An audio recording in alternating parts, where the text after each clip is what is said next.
Hopefully Season 4 is better. The White Lotus never had more fans streaming on Max than in Season 3, so it's not surprising that it's been approved for a fourth season. However, despite its burgeoning popularity, the anthology series has also never had more criticism. In light of the latest season finale, there are many things not to like about how director-writer Mike White treated the stories in Thailand.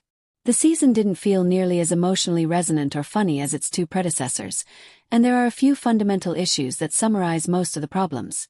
The pace is so slow that the major events lose their tension and emotional impact, there are too many characters with uneventful storylines, and some things don't make sense or work on a dramatic level. Hello everyone, welcome to my channel. Please subscribe and keep watching for more details. Before getting into the specifics, it's important to note that this season had a lot of potential. The performances were as strong as ever, and there were some elements in the story that worked. As a whole, though, it felt incomplete in many ways. The following list conveys why Season 3 of The White Lotus is by far the weakest one yet, ranging from the big picture things like tone to specific character arcs that don't really go anywhere. It's difficult to rank these items, as most of them are very much connected in one way or another, and they're all very significant. Together, they demonstrate the complexity of storytelling, how doing one thing in a less than ideal way can affect other parts of a story, and just how much comes down to the script. However, no matter how readers rank the following issues, we should be able to agree that someone of Mike White's talent is surely capable of bringing a return to form in the next season. Not enough humor. Season 1 of The White Lotus may have been a comedy drama, but it felt more light-hearted than not. Then came Season 2, which was a little less playful but also boasted enough humor to still feel about equal parts comedy and drama. With Season 3, the tone is dialed down to the point where the series usually feels like a drama. There are 3 consistently funny characters who felt like notable exceptions. Frank, Sam Rockwell, who arrives rather late in the game, Victoria, Parker Posey, and Chelsea, Amy Lou Wood. But most of the humorous scenes are more grave than they should be.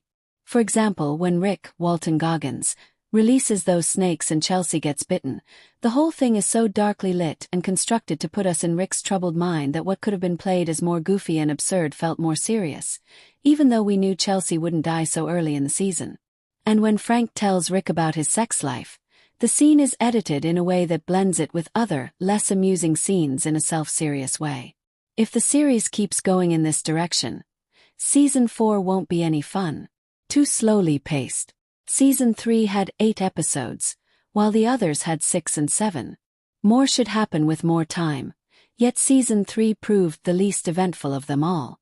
Timothy's, Jason Isaacs, phone calls are good, but all he does afterward is walk around in his own world and consider suicide without any consequences. His theft and attempt to kill his family could have led to meaningful conversations, but they don't. Piper, Sarah Catherine Hook, walks around, tells her parents why she's really here, then backs out. Rick takes way too long to face the guy he wants to kill, to the point where their meeting feels a bit anticlimactic. Gaytok, Tame Thapthimthong, is supposed to be averse to confrontation, but he should have made short steps toward building his confidence. Instead, he mostly just talks to Mook, Lalisa Manobul, and rather effortlessly finds his missing gun.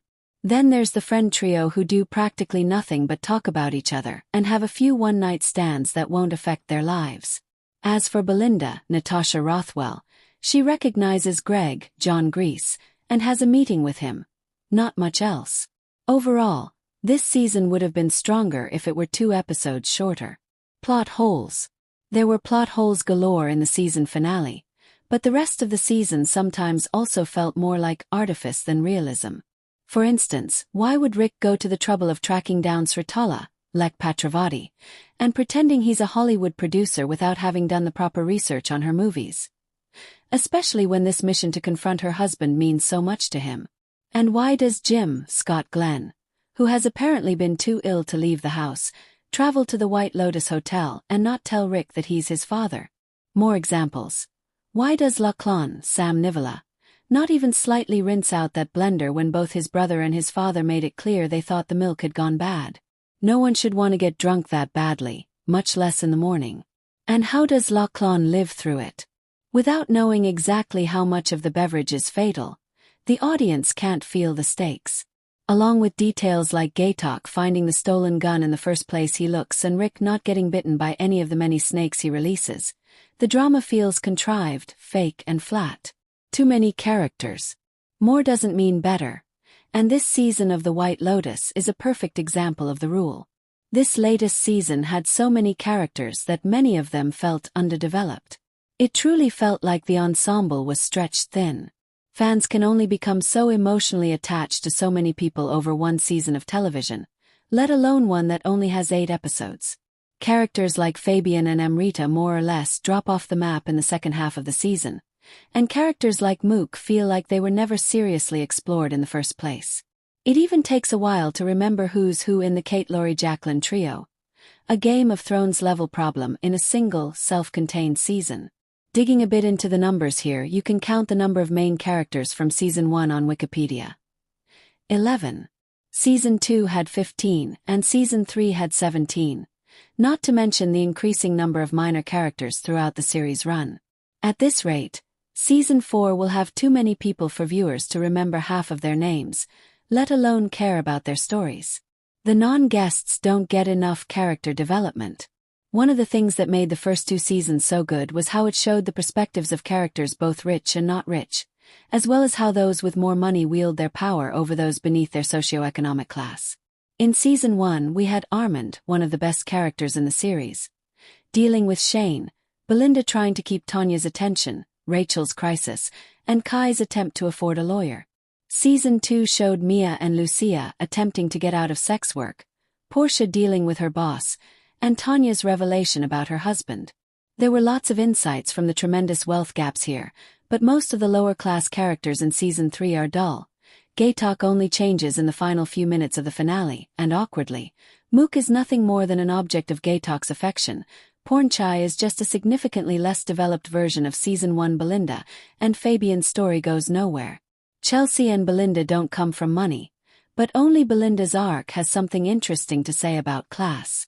Overall, the series' critiques have much less bite if the less privileged characters get less attention. The 3 girlfriends feel irrelevant to the overall narrative. Kate, Leslie Bibb, Jacqueline, Michelle Monaghan, and Laurie, Carrie Coon. These 3 are given nothing to do but gossip. 2 of them sleep with a few of the men who robbed the jewelry store, and Laurie is with Valentine, Arna's Fidarovicius, when Gaytok recognizes him, but Gaytok doesn't do anything about it. So what's the point of connecting these women to the Russian guys? Technically, Laurie could have gotten jealous of Jacqueline for sleeping with some other random guy who had nothing to do with anything, while Gaytok could have never figured out who the robbers were. Nothing about the finale would really change. These 3 friends essentially have nothing to do with the rest of the main characters. Though the trio is right there when Rick shoots Jim, we never see them talk about what happened, and it doesn't seem to affect any of them. Likewise, they certainly don't affect the shootout. Mike White could have had Sritala and her husband chatting with complete strangers when Rick walks up to him. In the end, these 3 felt like they were side characters with a screen time of main characters, making every episode feel less cohesive. Unnecessary taboo. Saxon, Patrick Schwarzenegger, gets peer-pressured into taking drugs that are too strong for him, which leads to a threesome with his younger brother. This unsurprisingly became a controversial storyline, with people asking if incest went too far. Arguably yes, though it didn't have to be. The Ratliffs' dependence on their wealth and North Carolina roots to feel comfortable, which is explicitly admitted by everyone in the family but Lachlan, is made all the more problematic by the patriarch's lucrative job having led them all into an impending situation of poverty and infamy. The incest can therefore be interpreted as a metaphor for the family's toxic and fragile socio-economic bubble. Strangely, Saxon is the only one affected by the threesome. Furthermore, without a candid conversation about what their father has done to the family, this controversial scene feels somewhat unexplored. Saxon could have been similarly traumatized by taking drugs and having relations with some other guy, and it wouldn't change that much. A deleted part of a scene has Piper comparing the family to an incestuous cult, which would have brought more economy to this issue. Given the final cut, though, the incest feels more shocking than thought-provoking. Characters don't get to respond to the shooting spree. Belinda, Zion, Amrita, the female friend trio, They're all caught up to some extent in the shootout. However, it's not clear why the show even bothers to include them in the scene, since none of them seems affected whatsoever by it once the tragedy is over. Lack of realism aside, let's approach this from a storytelling angle. What's the point of having these people get thrown into the middle of a mass shooting if their final scenes make it seem as though it never happened? By extension, a few of those characters had enough of a relationship with Chelsea to merit a significant response upon learning about her death. Specifically, we ought to see Saxon and Chloe, Charlotte Le Bon, find out about Chelsea. The former went from being her potential lover to her spiritual protégé, and the latter was her closest friend by far throughout the entire season. Chelsea's death would affect them both, maybe even lead them to make certain choices about their lives, but we don't even know if they know she's dead. This makes their arcs, as well as Chelsea's, feel incomplete. Gaytok's character never confronts anyone. There is a character arc and then there's whatever Gaytok has. A character plateau maybe. He's a submissive security guard at the White Lotus Hotel, even when his superior gives him a gun. After Timothy steals it, Gaytok only manages to steal it back in clandestine fashion, which requires no real confrontation or inner growth. Meanwhile, the only reason that Gaytok wants to improve his station is to impress his crush, which makes for a repetitive and superficial dynamic between them throughout the season. In the finale, he doesn't have it in him to report Valentine and his pals, and he winds up shooting Rick when the guy is in the least aggressive stance possible. Furthermore, he only does it after his boss repeatedly shouts at him, which doesn't really make him any more competent than before.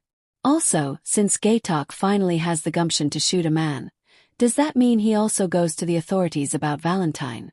He ought to, right?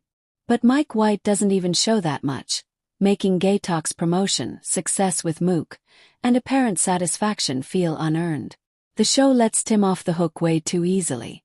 Despite having arguably the most intense storyline of the season, Timothy Ratliff's arc yields no emotional payoff whatsoever. After learning that a bad business deal has landed him with frozen accounts and inevitable prison time, he contemplates suicide. This only gets worse as he gradually hears from the rest of his family, except Lachlan, that they wouldn't be able to go on if his business went under.